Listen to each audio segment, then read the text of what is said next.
Hello, my name is Ruth-Aimée, and I am an executive as well as a teacher in a secondary high school. I teach 9, 10, and 12th grades. And today I want to invite you to, play. For the next couple of minutes, I invite you to go back in time and think about being granted playtime. Playtime was granted as a reward for good behavior. In the same manner, privileges of gaming and games are quickly removed when punishment was employed. So, but now we live in a digital age where gaming must be intertwined with education. Gaming is and can be an educational tool and is an imperative educational tool in this digital and disruptive innovation area. It's gaming is as essential as a notepad. Unfortunately, most of our schools disassociate the learning time from the playtime. As a result, learners are socialized to equate classroom with work and outside with play. Such disjuncture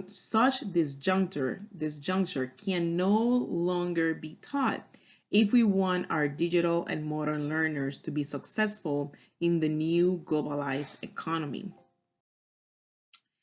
Research shows that creativity is the future currency of the workplace. In many ways, we are educating the future creative workforce. This workforce requires essential skills such as problem solving, critical thinking, collaboration, and being comfortable with real world problems. And the games can actually provide that for our modern learners. Gaming or gamification allows students to use and explore their full potential. Gaming changes students' relationship with failure. Traditional education rewards mastery, but gamification or game-based learning rewards effort rather than mastery. So when you think about incorporating gaming or games or gamification into the classroom, you're leveling the playing field. So you're allowing the students in your classroom to have an opportunity to reach their potential. You're allowing the learners to have an opportunity to just be themselves and leave the pressures of being perfect, the pressures of mastering a topic to the side and just focus on the learning. With gaming, you can create an environment where students want to learn instead of being forced or pressured to learn. There are some elements of gaming that can definitely add to the essential skills that they need in order to be successful in the new globalized economy. And these elements develop and foster and nurture some of the essential skills needed of the modern learner. So the three that I'm mentioning are trust, collaboration, and feedback. Um, these elements help learners reach their full potential. They help them renegotiate the relationship with failure, and these elements actually help them have less pressure to tackle difficult and complex tasks. As we all know, in the future, learners of the modern era, they will have to learn how to solve complex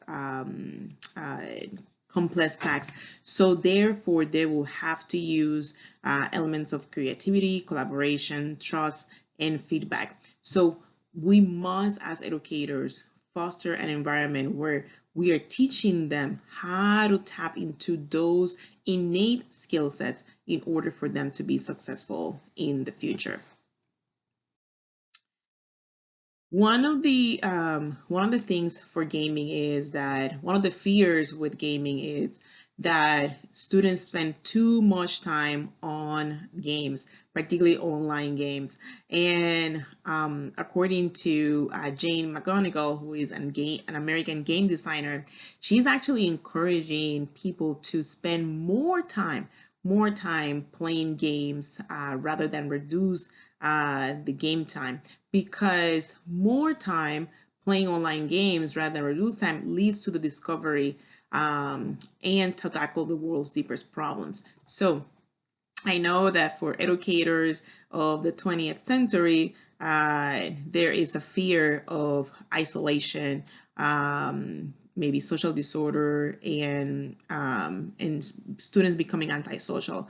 But what the gaming system is showing us, what the research is showing us, is that through the collaboration, through the working together, students and modern learners develop the necessary trust to work with one another, to complete tasks, and more importantly, they are constantly motivated to accomplish greater things and complex tasks. So no less time, more time playing online games instead of less time.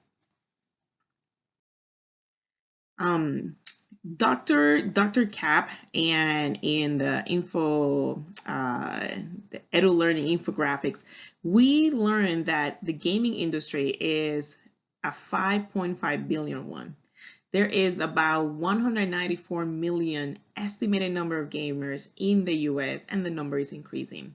We have 1.8 million number of gamers worldwide, and the number is increasing.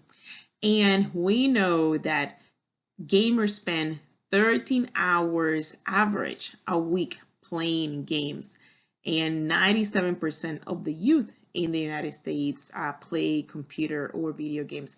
So these statistics show us that whether we like it or not, whether we're ready for the change or not, the gaming is here to stay. And as educators who are teaching students, who are teaching modern learners, we need to really get to know how our students learn. And these statistics help us to understand how is it that they learn. So instead of dividing, instead of segregating, instead of disassociating gaming and the benefits of gaming from the classroom or from traditional classroom, we need to incorporate, we need to bring them together in order to better serve our students, in order to guarantee the success of our modern learners. As I said, there is a direct correlation between gaming and solving real world issues. According to, again, to Jane McGonigal, the average online gamer spends 3 billion hours a week playing online games. The average online gamers in general. And she's actually challenging educators to increase that number from 3 billion to actually 21 billion hours a week online for playing online games, because in increasing the hours that we spend gaming, we can actually come together across differences, across borderlines, across race and ethnicity. We can actually come together as human beings and tackle and solve real world issues. So, want to come together to solve some of the most urgent problems in the world? Let's start gaming. How many of you would like to play? How many of you enjoy having a good time or having a good game or playing a good game? The fact is that games are indeed fun. They teach us teamwork, collaboration, and they teach us how to work towards a common goal.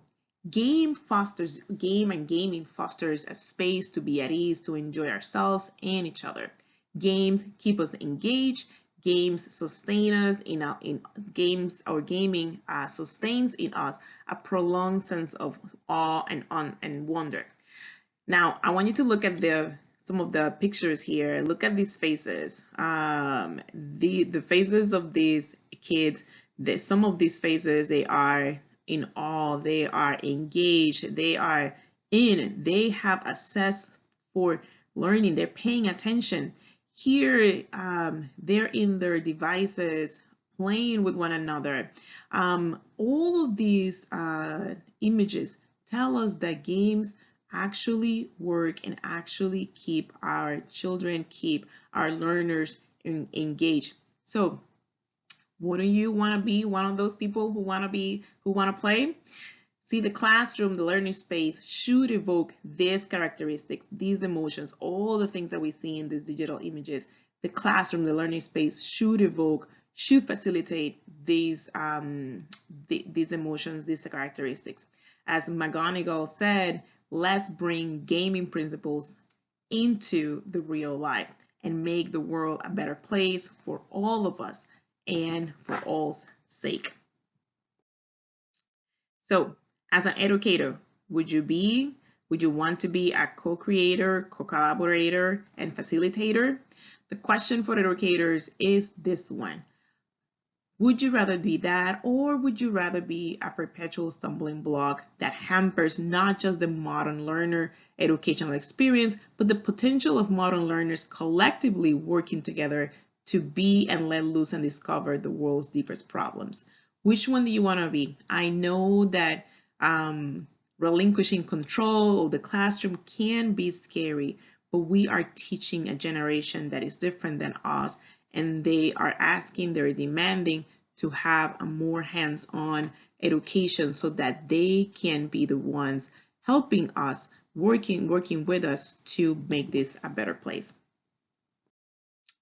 So I know that we can be scared of the unknown, but Dr. Schaaf, he stated that the killer app for the 21st century is a great teacher, a teacher who has a love of learning. Teachers are not going nowhere. We just have to be great teachers, teachers who love learning, who want to see those awe-inspiring, energized faces in our learners, and they'll respond. So in order to do that, in this day and age, we need to understand, we need to adopt and adapt to the concept and the reality that the learner needs to be the most hardworking individual in the classroom. No longer is the teacher, is the actual learner that needs to be the most hardworking individual in the classroom. So, would you want to cross off the list one of the world's deepest problems? During this time when everybody has been affected and impacted by a global pandemic, where everybody has been restricted, confined to a single space, and limited to interact face-to-face with minimal amount of people, I believe it is time to leave the shackles of traditional views on education and let's game on. So let's game on, let's play, let the games begin. I hope you enjoy this and I hope it's helpful. Let the games begin.